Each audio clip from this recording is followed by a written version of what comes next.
thank you. So last night, the U.S. Senate gave its final sign-off to a bill to reopen the federal government. Now it's up to the House of Representatives. There's a scramble for lawmakers to get back to Washington.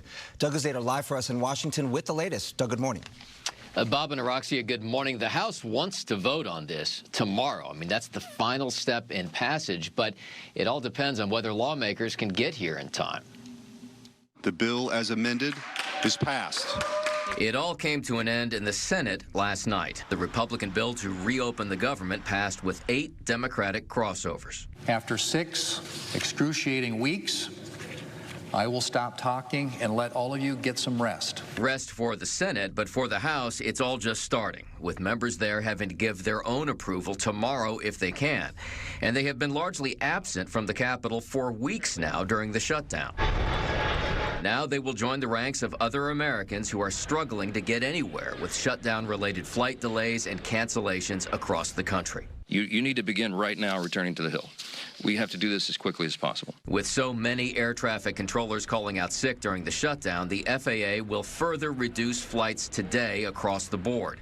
And President Trump fed up, writing on Truth Social, "For those that did nothing but complain and took time off, I am not happy with you." But he told Fox's Laura Ingraham yesterday that he's rewarding those who remained on the job. I'm sending them a $10,000 bonus. Where's that money coming from? I don't know. Also uncertain when government offices will reopen and when SNAP benefits will resume. And there is still a great deal of anger among Democrats, many of whom promise to continue to resist the funding bill when it comes to a vote in the House. We're going to continue to lean into the fight. They're going to continue to lean into the fight in the House. Most Democrats are, but they probably don't have the numbers right now to block the passage here. So, again, we're expecting a vote tomorrow in the House, assuming that all these lawmakers get here in time to make it happen. Bob and Araxia. Any other detail, Doug, on that $10,000 the president was talking about, presumably to give to air traffic controllers perhaps who stayed on the job during this time? Or how is that going to happen? Where's the money coming from? Yeah, well, and you heard the president there saying that he's not sure where the money is going to come from. He later went on to say that he would somehow find it. You know, there's an openness to doing this. I mean, you know, the Speaker of the House yesterday said that he thinks it's a good idea, but also questioned where the money is going to come from. And the idea of getting a bill through Congress right now to do anything, much less something like this, seems like a pretty heavy lift. Right. Yeah. It just goes to show how much frustration and anger there is amongst air traffic controllers or people who are not being paid to do their job, or just exhaustion as well. I think it's like something as much as 20% of air traffic controllers in some areas are not going to work. So, yeah, they were saying it ranges on any given day between 20 and 40% of air traffic controllers going out. I mean, that's a high number in these high traffic areas. Yeah, that's definitely crazy. All right, well, hopefully sooner or later it gets resolved, but the ripple effect, obviously, it takes a while, you know, to get out of this hole. Right. Doug, thank you. And that leads us perfectly into the airport story. Let's talk about the air travel, the nightmare caused by the political mess in Washington.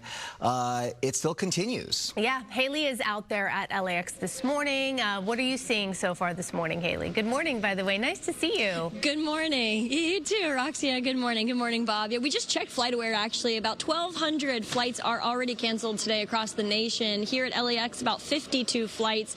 And there's still going to be a lot of delays, too, about 900 across the nation. So it's still having a ripple effect as we work our way up to 6% of flights cut nationwide today, as we increase that number to 10% by Friday. And what that means is a lot of frustrated passengers and a lot of chaos at the airport. It's not looking so bad here at LAX right now. United, one of the airlines that has the fewer flight cuts than any of the other ones. I saw about 2% so far today. But the FAA has ordered to cut flights, creating a lot of turbulence all over the nation to keep the skies safe until those controllers get back to work. We just talked to some passengers to hear what they have to say, what they've been dealing with traveling today.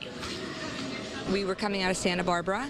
and we had some delays there, and we missed the connecting flight here in LA. So we tried to reschedule for last night to get back to New Jersey, but it wasn't going to work for us. So we had to grab a hotel and, you know, stay in the hotel last night, and here we are this morning. It's really exciting that things are looking a little bit brighter. It's been a little strain on everybody. You could tell, especially with TSA agents, and everybody's a little bit grumpy, but the sun is looking like it's going to shine a little bit more. Some of the major airlines, including United, are offering refunds until the middle part of next week when things are supposed to get a little bit back to normal. So that's great news if you're traveling for Thanksgiving, the worst time to travel with the holiday rush. It looks like things are going to be smooth sailing.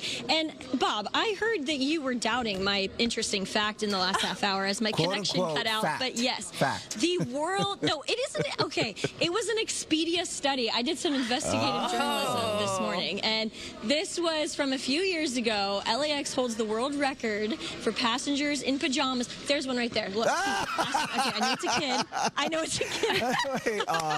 Wait, I don't know. The kids don't count. So the kids don't count. It's okay. Okay, but we saw a lot. They're just not around us right now. Yeah. It's because, I looked up why. It's because there's a lot of those overnight flights. This is the place where everyone travels internationally. Oh, I see. We also, you know, have the celebrities that make the Ugg boots with the pajamas cool. Hey, I'm trying to reassure myself when I travel, because I hate Do you travel in pajamas? Anything uncomfortable. So, heck yes, I do. Like, straight up flannel pajamas that you went to sleep in. Sometimes You I don't just even brush my hair.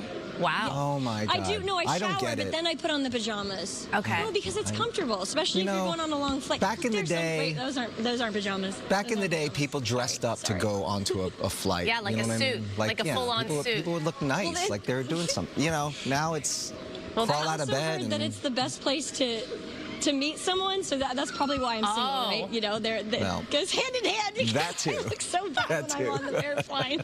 All right, well, we'll keep checking in with you and document all the pajamas you see this morning. Thank you, Haley. Thank you, Haley. Sounds good. Okay. Stop right there.